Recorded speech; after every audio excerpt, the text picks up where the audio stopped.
Hey, welcome to the Cam and Otis show. On this episode, man, I'm already laughing from the green room, and we ain't even started yet. We got a good friend of ours, podcast extraordinaire, a lady who is setting the tone in Delaware, Miss Antionette Blake. Hey, Antionette, how you doing today? Thank you, Curtis. I am Otis. Look, I changed your name Ah, from I Otis told to you. Curtis. Ah, yes, yes. Is that Yes, our thank podcast name? you. You take Camden and Otis, Curtis? I am good. How are you? I'm doing great. I'm doing great. And you know what? You've got an awesome story that there's so many folks out there that are going to relate to it that I want to jump into one part and we can bounce around. There is no chronology in our show, uh, but you got laid off. You had a corporate. I mean, you were a badass corporate lady. I mean, you were kicking ass and taking names in the corporate world. And then they said, "Nah, we don't need you anymore." And you had to figure out what to do. And how did you get out of the hole first off from getting laid off? Well, that's a great question. Actually, I was laid off twice. I don't Oh, know if I told you that, but my first layoff came in 2005, 2005. That's when, if you remember, they were doing the right sizing and the mm, upsizing and the, resourcing. And I worked for IBM at the time.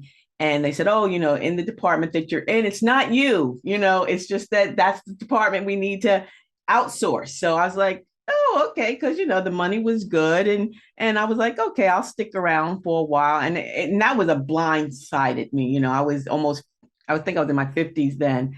And then the second layoff actually came in 2018, and that one took me for a loop because I was over, definitely far over the age of 55. I had no idea that it was coming. And to me, they were trying to say, look, it's not you, it's the business. We want you to stay here. We want you to do the job of two and three people and travel more. But oh, by the way, we want to cut your salary. And that really was the thing that, bothered me. It's like, how in the world that, after 32 years in corporate America, I bled blue. I used to have arguments with my husband at the time about that.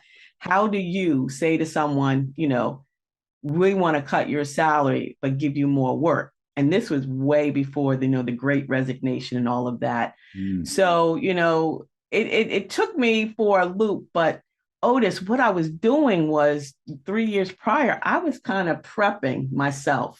I didn't know it at the time. I started blogging and I started teaching blogging and I started learning a lot about social media.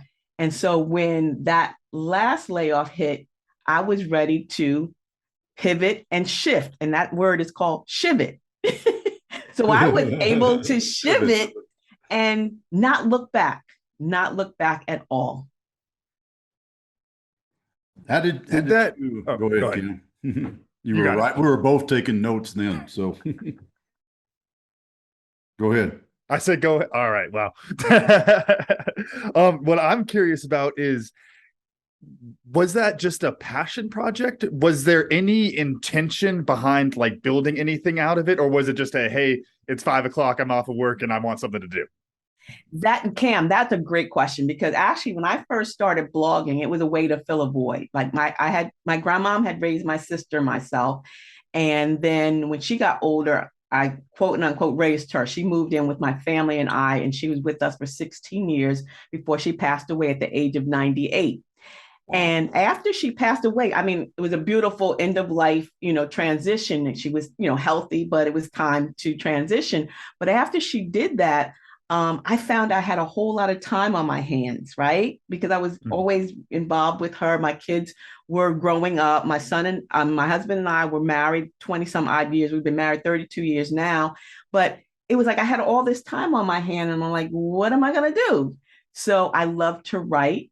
I love to talk and I love to get out, and meet people. So I started blogging, and it was kind of new at the time because really you heard about bloggers, influencers. There were mommy bloggers like they were talking about groceries and diapers and stuff. And I was like, well, what am I going to do? Because I'm beyond diapers and groceries. I wanted, I want to do something different. So I started my first blog. It was Fashion and Fun After 50, right? Because it was a great way to connect with other women to fill that void after my grandmom left. So, your question was like, it was a passion project. I wasn't even thinking about turning that into anything else until I was quote and unquote discovered, right? And then once I got discovered, I started teaching others, because it became profitable, right? So I started teaching others, and I was doing classes, free classes at local libraries, at events, and it was great. And someone actually said to me one day, she said, Antionette, you have a lot of information. You need to turn this into a business. And I was still at work, and I was like, So I got off work early and drove to like the state building and registered the business, right? I'm like, okay, I got to make some money doing this. So yes, I turned that passion project, that hobby, into a jobby 3 years before I was laid off. So I'm just gonna take a leap. I just wonder, because you'd been around the corporate world a while. Looking back, reflecting back on it, yes, you had the time, but was there something else from the corporate that was giving you an indicator? Like I got laid off one time, and I remember looking back and saying, "Oh, there's an indicator. There's an indicator." 6 months, 7 months out. Did you see something like that, or is this just? No, Otis, wow. I'm gonna tell you, I was totally blindsided. When I was working from home, IBM had started the work from home program in the early 2000s.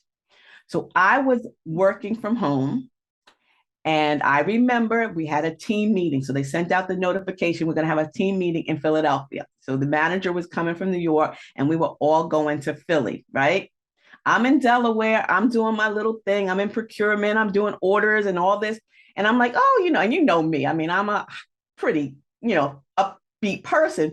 So I drive all the way to Philadelphia. I'm still happy. Everybody's there. Hey, how you doing? Blah, blah, blah. And I'm looking around, and even Otis, even the faces of people, it didn't even dawn that something was coming, had come down the pike. And, everybody was heads down. I went in to see my manager. Hey, how you doing? Blah, blah, blah. And when he said it to me, all of a sudden, it was like, what's that? Snoopy, like, the woman, wah, wah, wah, wah, wah, yeah. Wah. And I did not hear anything. I was like, I can't believe what he just said. And then I'm like, okay, now I have to drive back to Delaware with this in my head. And I thought that was the most rudest thing. And I called my husband, and I was boo-hooing and crying. But no, to answer your question, I had no idea. What was that drive like? Because I think about when you kind of get like forced to sit with things sometimes, and normally you might, a little bit of escapism and push them away a little bit. But sometimes when you sit with them and you're kind of forced to go through that process of, the grief and the healing and all that, that you can make it out faster. Is that what that drive was like for you, kind of looking back on it? Yeah, now I'm looking back on, I remember. Like by the time you got there, I'm picturing you like, oh, here's the business plan. I know, right? No, actually, Cam, no, not at all. I was like, how dare they? That was the first thing. How dare they? You were still pissed off, right? I was still pissed off. But one thing that he did say to me that I did remember after all the wah, wah, wah was, it's not you. And we want, we want you to transition to the contractor. So it was like, okay, you've got to leave IBM, but you're not leaving IBM, right? Okay. So it wasn't as bad. Again, you think in my generation, and Otis, was like, we get a job, we work, for the rest of our lives, we get the gold watch, all that good stuff. We have the pension. But so to answer your question, Cam, it wasn't as bad, because I knew I was going to get all that money, my vacation time, my pension, all that. And then I was going to have an opportunity to kind of transition to another job. Now, what I did do I did take that personally. So I did say, hey, you know what? I'm going to try to find another job outside of corporate and I'll show them. But the problem was in the state of Delaware, the money paid was so low that I couldn't show them. I had to, I just had to bend and say, okay, I'll take this. But it meant driving from, Middletown, Delaware to Westchester, Pennsylvania, which is 100 miles round trip. So I did that for 8 years. Wow. Wow. That's some show them. Right. Yeah, right. Yeah. So how did you, I mean, I love the fact that you're doing, when you shifted, you're sharing. I mean, this is one of my pet peeves. I get on to people about this all the time. You're actually sharing your experience with others. And somebody said, hey, you ought to sell that. How did you transition from going to the library and all these people, and you probably had some regulars who were there every time because Antionette's going to tell us how to do this, and they're always for free. And then you shifted that into a business. How did you mentally, first off, do that? Well, that, Otis, it was scary. I mean, because like after we get to a certain point in our life, and then now the term is what, imposter syndrome, kicks in. It's like, who is she or who is he? What do they think that they know that no one else knows and can do much better? So I remember, like I said, going in and registering, and you go through this book. At the time, it was a book to see if your name was taken, and my name wasn't taken. So I just said A.Blake Enterprises, whatever. I wasn't thinking anything. I just knew, that this was the next step I had to take. But it was scary.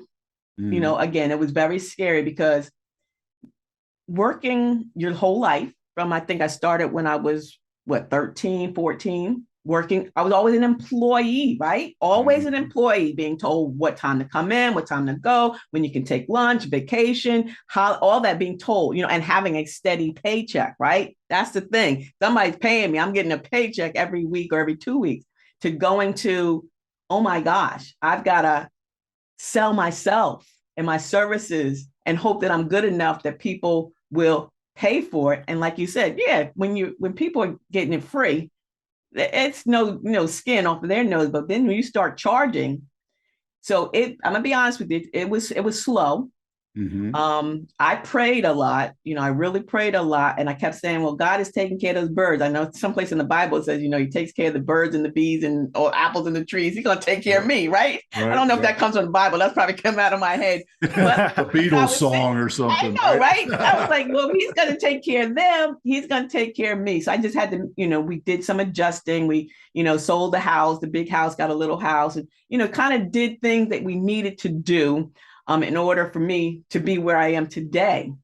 And it has been this is 2022. So it's, an overnight success took about 6-7 years. Yeah. And it's gotten to the point now that if I don't get up at 8 o'clock, I don't get up at 8 o'clock. I'm no longer an employee. I finally, at the age of 60, have realized that I'm no longer an employee. And that's a beautiful thing, because in Camden, we talked, I want to say it was Dr. Gruder, and we had him on a couple of weeks ago. I think that's what we were talking about, this dilemma, dichotomy, I think is the right word. Dr. Gruder, when you listen to the show, help me out with my vocabulary again. But it's that we feel safe when we're working for somebody else, but we don't control any of it. But when you're an entrepreneur, you control it all. So it's all within your span of control, and yet we don't feel as safe. No. I find that really ironic in that, because I'm just like you, 25 years in the Army, then corporate world, and then decide to be an entrepreneur and start my own business. Woo, that's crazy. That's crazy talk, right? I mean, very scary. It is very scary. Yeah. One of the things I'm thinking about is the adjustment to being self-employed. And I think about this, and it's with some of my coaching clients, you know, on the younger end of the spectrum of it's making that adjustment, but it's always about habits. And it's like making those good habits so that, you know, you can still be productive while you're self-employed, you know, working from home, whatever the example is. But what I keep thinking, and Dad, your example too, of the longer you're in that system, does it make that adjustment harder because it's so different?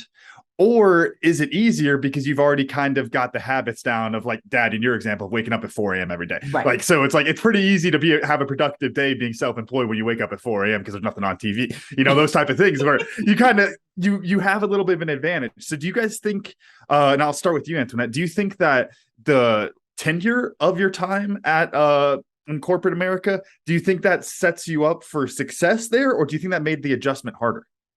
Well, that's a good question, Cam, because like I said, in 2005, I was literally working from home.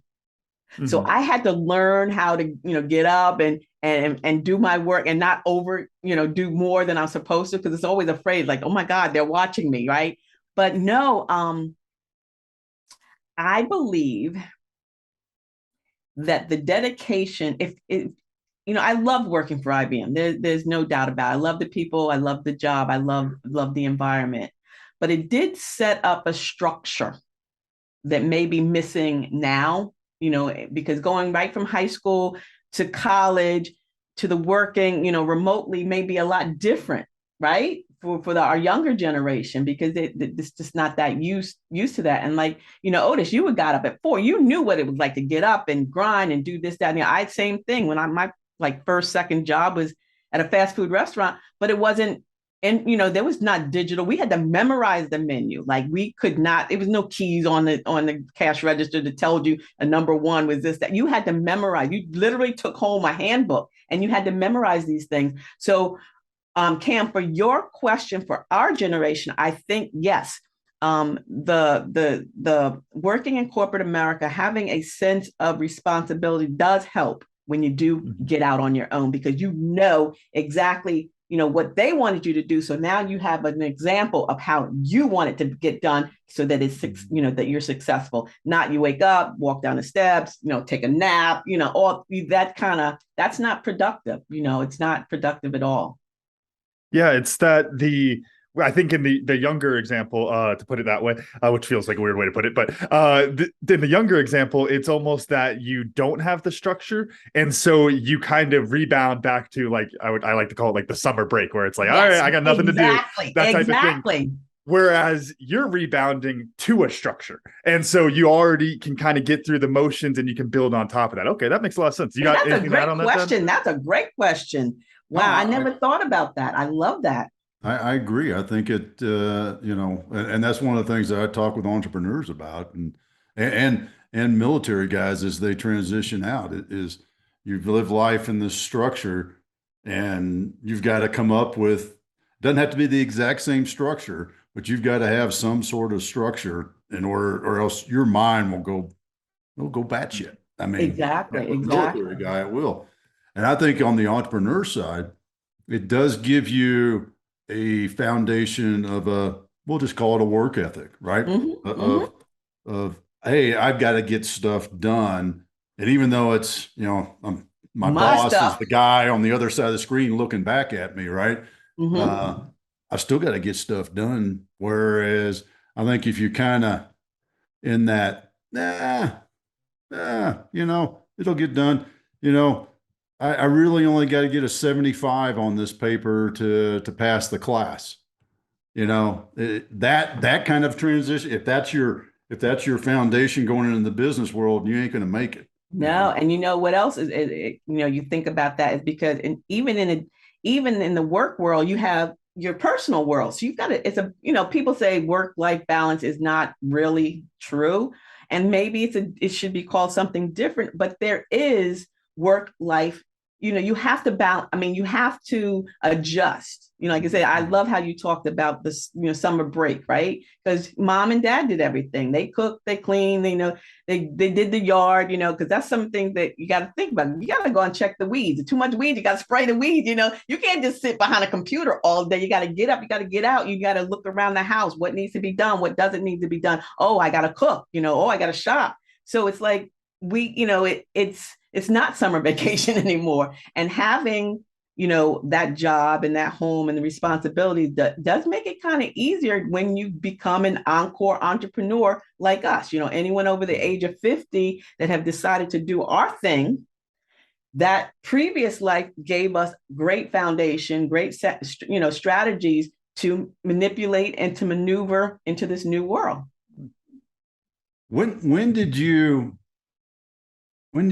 cross the threshold? Let me see if I can word this right. So you started and you're like, everything are unicorns and rainbows. And then, you hit the holy crap, no way I'm ever going to make it. Let me trudge through this. Now I'm back up. When did that kind of realization that, hey, I can actually do this and make money? When I realized I couldn't get another job. And it wasn't for the lack of trying. And I'm going to be honest, straight up honest. I interviewed for so many different jobs, afterwards. And I was still saying I can do them both, the hobby and the jobby, right? Otis, I never, ever, ever, never got a call back for anything I ever applied for. And that made me say, hey, then this is what you need to do. And now you need to hit the pavement and you need to really buckle down and you need to start promoting yourself. And as a blogger and a podcaster, we're always promoting ourselves, right? Mm-hmm. And promotion. And then I'm like, look, I'm a social media manager or social media guru, whatever you want to call me, I can help you. And my targeted market audience were those of our generation, the boomers and beyond, who had a business, who had a passion, but they didn't know how to market in the new world with social media. So that was my group. And there's a lot of us. There is a lot of us. So once I really said, okay, this is it. I'm not going to get a job again. There's not going to be a steady paycheck ever again. Antionette, you got to do it. And each day, it's each day. And you know what? Again, it's taken 7, 5, 6, 7 years to get to that point. Like, okay, this is it. How do you stay up to date on trends for social media? Because I think that's a fascinating thing in terms of just like anybody who does business with social media, content creators, all this different stuff. Like I'm 26, I don't have TikTok. I don't understand TikTok really. We've got some private purpose stuff on there that, Norman does for us. Right. But like, I don't really, like I'm close to that age group. I think technically I fall in their generation where you draw the lines, but I don't know anything about that. And I think that's one of the really fascinating things of working with social media is like, how the heck do you stay on top of the trends? So what does that process look like for you? Cam, let me tell you, if anyone says that they are a social media expert, you turn around and you run. Let me tell you, every morning I wake up and I look, there's something different. So, yesterday I was looking at Facebook and they added something different on TikTok. Now, you're talking about TikTok. I'm into TikTok. I'm learning it now. I'm getting the notifications as if, they are competing, Meta, Facebook. It's a constant, continued learning experience and you can't get complacent. Now, for me, and my generation, and I'm going to keep referring to that because I'm proud. People say you're not old, but I'm proud. I am proud. I'll be 61 this year. I am proud of my age. And my grandmom kept herself busy. Like I said, she passed at the age of 98, but she was reading and writing and going. And so the changes in social media is keeping these brain cells like keeping going. It's hard. It's no joke. It's no joke, especially when you're doing it by yourself. I'm a solopreneur. I don't have a team of people. But again, I love, like you just said, of your generation, I love teaching people of your generation of not only the how to use social media, but how to use it correctly. Like, because it's never going to go away, right? And not you don't, now. and you don't want to do something like you'll never see me dancing on TikTok, but I'll use TikTok to promote a blog post, to promote a podcast, to promote a product review.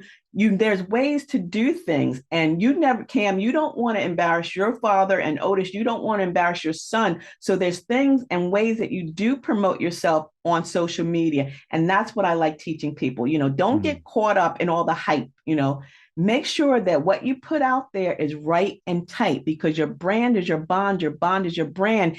And you mess it up and it's gone. We see what happens when people go back to, what you said, what you did. So it's very important. And I talk to our college students and I talk to our parents. It's fun and games until somebody gets hurt. Mm-hmm. So use social media, especially as a business owner. Now, if you're, and every day it doesn't matter, do what you want to do. But as a business owner, and that's who we are, right? We are business owners. We're brands. So when we leave this world, we're leaving a legacy, and that legacy has to be right and tight. So Cam, it's a lot of moving pieces, but you take it. What is it? How do you eat an elephant? A bite at a time. So you look at it and you see what you can do and you make the adjustments. It's like having a car, you make those adjustments and you keep going, because you're either going to evolve or you're going to become extinct, right? That's what happened with the dinosaurs. They did not evolve, so they became extinct. So Camden, it is constant learning, trust and believe. And sometimes I go, really? Do I really, really, really want to do this? And I'm gonna tell you a secret. Once my Social Security kicks in, I may think twice and say, I'm giving up. I may that's it. I'm sick of this. Well, that's actually leads to my question, which is not when your Social Security is going to kick in, but what's your Social Security number? Yeah, I got you, Dad. No. What's almost the drive? Is the drive a state or a thought of constant improvement, or is it maybe a little bit of competition? Like, I got to be the best. Ooh, wow. That's a really good question. No, I don't have to be the best. I have to be the best at what I do. Mm-hmm. And I tell my clients, this is who I am. This is what I do. This is how I do it. It's your choice, right? Because you have other choices out there. I don't know. No, I don't have to be the best. I have to be good at what I do. And I have to ensure that what I'm doing is a benefit to the client. It's not an ego thing. It's not about Antionette. It's about the brand. So I look at my clients and I'm going, okay, what's their brand? What's their message? And so I work to make sure that their brand and their message is right and tight, right? They may not like me personally, but it's a business. I mean, everybody likes me, right? Everybody likes me, right? Everybody likes you. You know that. No, I don't have to be the best, because like Cam said, I have to learn. It changes literally overnight. It changes so quickly that there's no way, there's no way I could, and I'm not going to be doing this for the next 20, 30 years. This is a commitment until what? I don't know when Social Security kicks in. Whenever that is. Whenever that is, another 4 years. I don't know. 2 years. I don't know. That makes me think, and this is a little off topic, but talking about, the Social Security and you're not getting my number, dude. I'm not. Don't worry. Encore entrepreneurs, is that what you called yes, the term use? Okay. So talking about that, one of the things it has me thinking of, this goes back to one of my econ classes in college, but about how Social Security, the economics of it wasn't right, and that the ages had changed, and people living longer, and all of those, funky problems that go into that, that, really complicated math equation. Right. And one of the things that I think is interesting there is this concept of, it's like, okay, well then when is retirement? What is that age? Right. And I just want to, I know this is kind of really open-ended, but I want to throw that over to you, Antionette, of what is kind of your thought around that number? Is 65? Is it 75? Is it creeping up? And what are your kind of thoughts behind that? Because I think that's something that's super interesting, that there's lots of conversations about Social Security and problems with it, but there's no conversation around like, hey, how you feeling at 65? You want to go for another 5? Like, come on, you just started a business. Like what, what are your thoughts on that? That's a great question, Cam, because I know, like with you, when I got out of college and started my job in corporate America, I wasn't thinking about Social Security. I wasn't thinking about retirement. The concept back then was what was it, Otis? We work, 40, 50 years. We get Social Security, we get the gold watch, and then we go off and, whatever. People are definitely living longer. Thankfully to improvements in our health and things that we're doing to keep ourselves living longer. So now it used to be like someone age 100, you say, oh my God, that's so long. No, now you got 110, 105, 114. So it doesn't matter. But I think the way I'm looking at Social Security, this is the way I'm looking at it, Cam. Okay, so you start, you get the chart, this is the first year, and this is how much you put in, and then you go down each year, right? So you get to a certain point and you go, okay, at this age, I put in this amount and this is how much I'm going to get in Social Security. So you can either go past 62, then people say you get a little bit more, 72 or 75. My thing is, remember, I stopped putting in 2018. So where I ended in 2018, that's it. Unless I get another job. And what did I say earlier? There is no more job for me. So whether I take it at 62, 70, 72, 75, or whatever, it's going to be that same amount. So when I turn 62, I'm taking it. I'm going to start pulling from it. But like you said, your generation, will there be money? Will I get it? And what is retirement? I think we need to talk about that word. It's not really retirement because no one really retires, do they? I mean, even if you stop working, my mom, you stop working, but you keep going. Like you don't just do nothing. And our life is better than it was for generations before us. We're like, you may still get up at 4, but you're not out in the field at 4:00 in the morning, working from sun up to sunset, coming in, going, doing that every day, and wearing your body down. And then one day you say, okay, I'm going to retire. And then you end up probably dying because your body's not used to shutting down like that. So retirement is probably, what is it? Like, it's not really what it used to be. So even me leaving, the corporate world, I haven't stopped and I won't stop. Even when I collect Social Security, that's just like a bonus, right? That's money I put into the system. I'm getting back, but I'm going to still be doing things and, working in social media or blogging or podcasting. So I don't know, Cam, I'm not sure how your generation looks at retirement, but I don't think we should even use that term anymore. Retirement.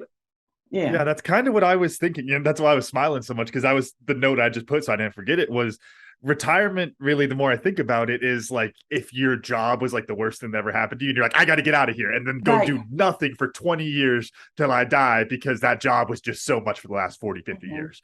And if you're not looking at it like that, then why the heck would you retire? Why wouldn't you keep doing, you could decrease your capacity and those type of things, and you could spend more time doing what you enjoy, and you can look at it that way. But yeah, I totally agree that it's like treating it like some sort of like black and white, like work the job for 40 years and then retire and just do nothing. That doesn't make any sense. That's not realistic.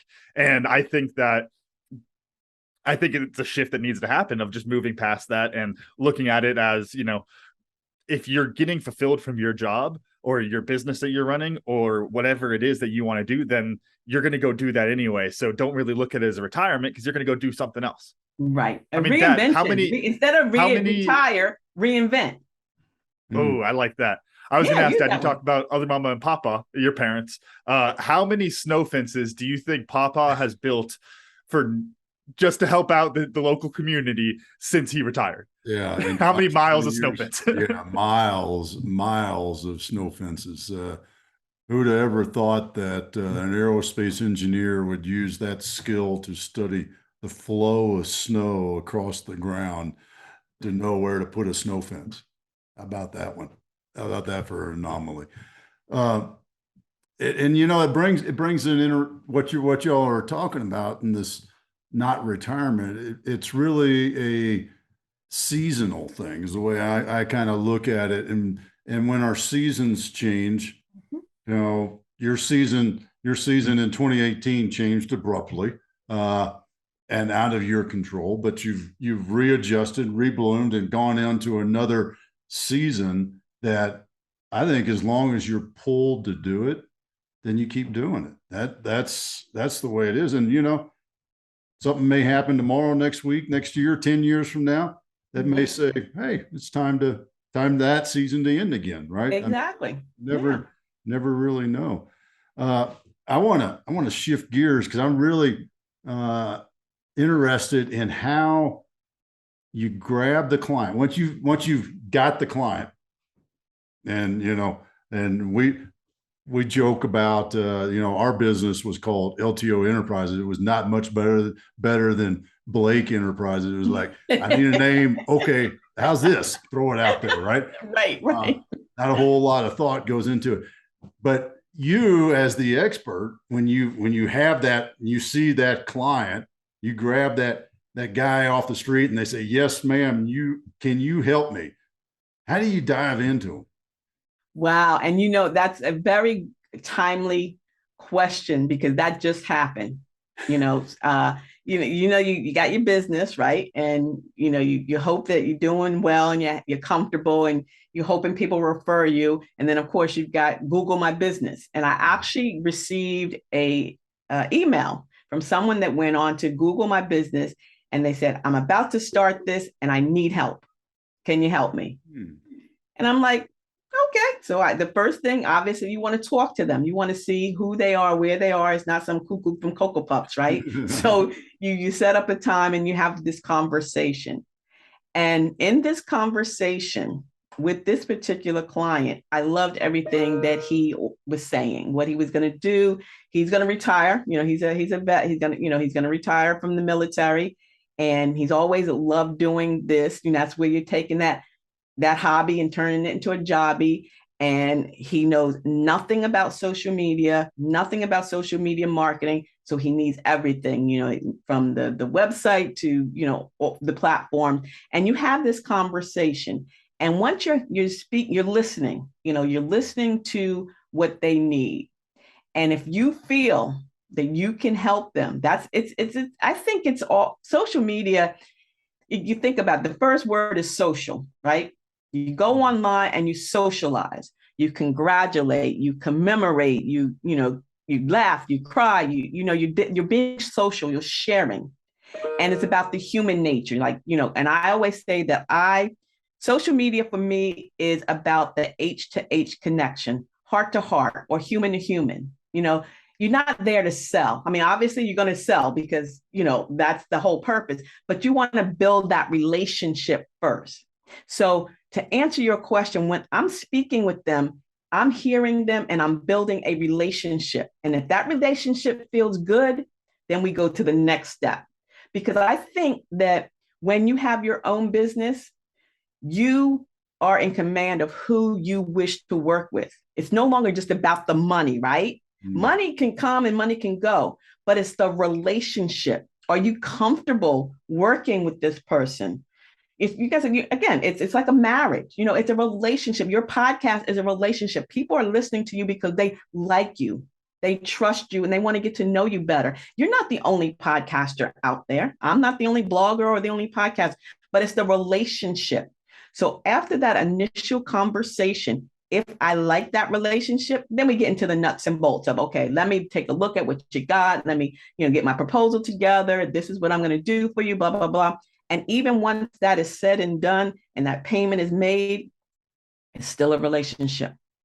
But it's a business relationship. Even though I like you, this is a business and I have to represent you and your brand the way you want it. So when you lay head to pillow, you know that I've done the best for you, for your business or your product. That's how I operate. That's it, nuts and bolts. If I find later that the relationship's not working, okay, thank you for the opportunity. You can refer me to someone else or I'll fire you. Look, I don't think this is working. You're bothering me. I'm not, that's not what I want you to do. And that's happened. And that's only happened to me one time. And it really kind of broke my heart, because it's like, with you, somebody coming into your house and saying, well, that book doesn't belong there, it belongs over there. I know what I'm doing, relax. Let me do my job. That's why you hired me. So yes, it's the relationship. I have to feel comfortable, because I can pick and choose. Mm-hmm. I'm not being told who I have to support. So I believe that, again, when we lay head to pillow, we should lay head to pillow with a clean conscience, knowing that we did the best that we could do and we didn't do anything negative towards anybody else. And we sleep better. And then our rewards are better in the end as well. I got another big one.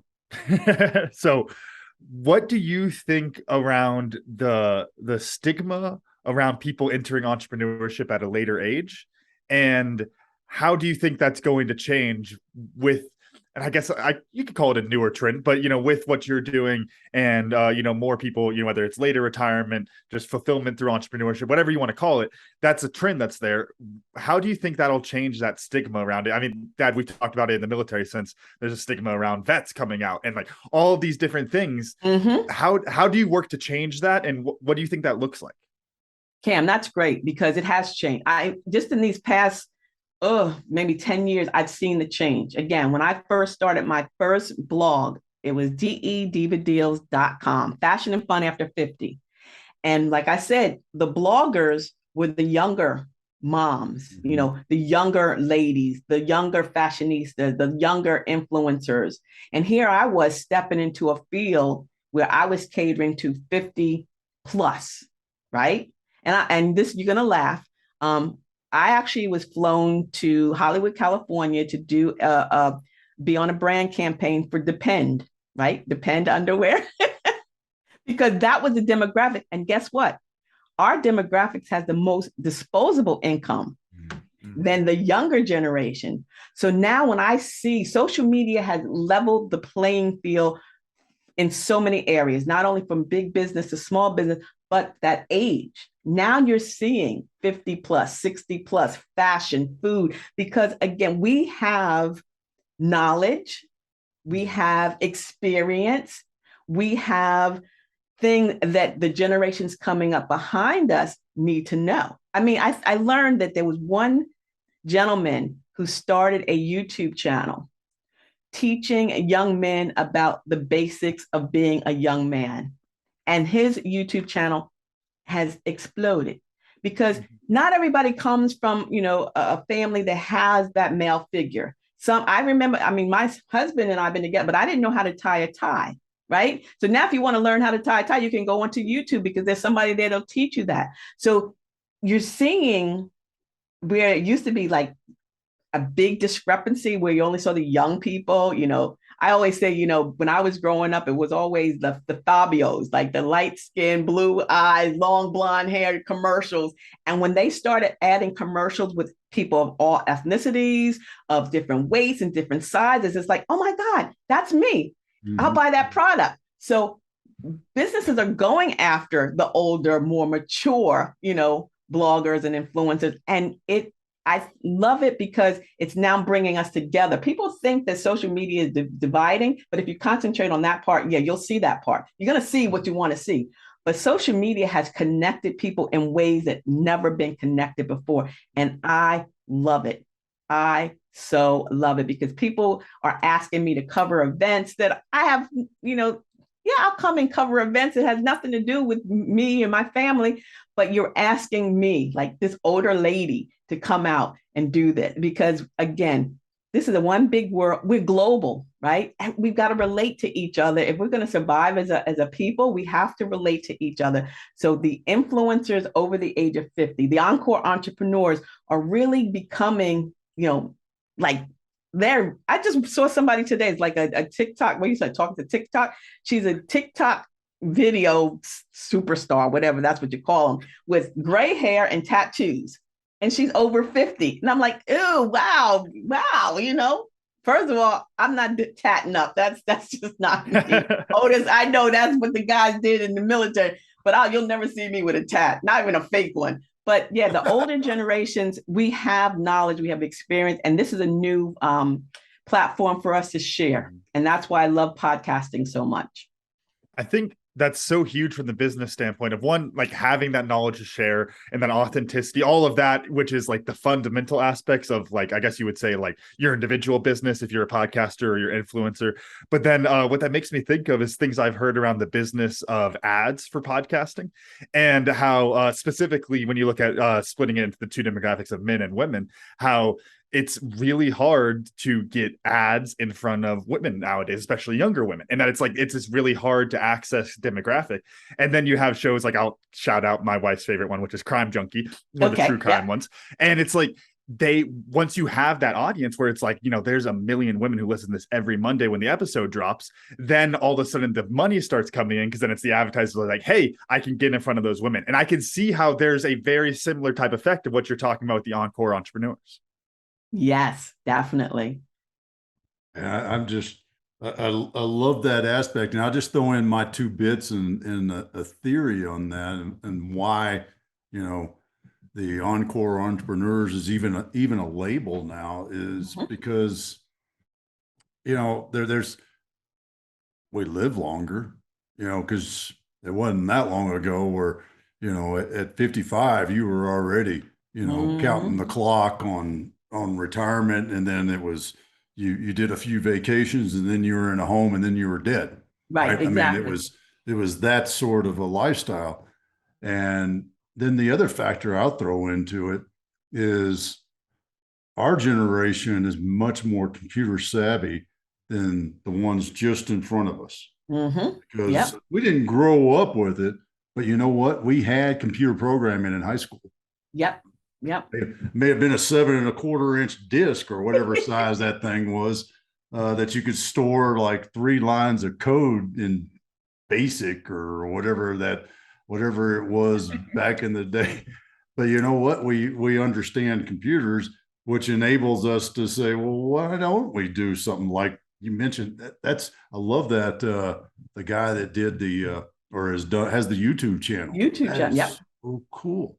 I mean, I can think of so many different things that could go on there, and the fact that I guarantee, just like you, when he started that, he didn't start it thinking he's going to get money in the bank. He started like, hey, you know what? I know a few things. I've talked with the kids in the neighborhood. Now they're all gone. My kids are all gone. What's another way that I could share what I know? Because you have that, we have that attitude of servitude, and we have to, and my favorite Tony Robbins quote is living is giving. And if we're not giving, that knowledge that we have, the screw ups that we've lived through, managed barely sometimes, but we still did it, and we're still here, and we could share that with other people. Man, think of the difference you make. Otis, that is why, technology, when it's used in a positive way, can be very powerful. So whether it's our voice or, our vision, we have to leave a legacy. I do believe, and you've probably heard me say this before, and people heard me say this, many times, our gift from God is life. And what we do with that life is our gift back to him. Man, that's powerful. And that is a great way for me to say, well, what did I learn? And because that's a beautiful statement. But I'm not going to take the easy way out and remember something that I just heard, because I'm loving that. No, take it. That's why it's there. That's why it's there. Right is tight. Your brand is your bond, and your bond is your brand. And that's so powerful, because I mean, I don't care whether, you're selling a product or you're doing a personal service or services business like we do with Tribe and Purpose. That product is still representing you, and then your actions still get tied to that product. So I think that's a great reminder in that sense. Camden, what'd you learn? So Antionette, I want 10% on this. I'm just putting this up front. So we already trashed today. He wants Social Security number. Well, my Social Security number, my 10%. I love this kid. So we decided retirement's done. We're not using that anymore. So I'm picturing a book with retirement crossed out on it, and I'm stuck in between reinventment and go with reinventing. I like reinventment because I'm thinking of my puns. That. So let's write that book. There's And the by let's way. write that book, I mean you write it. I gave you the cover. Okay. Reinventing it. I love that.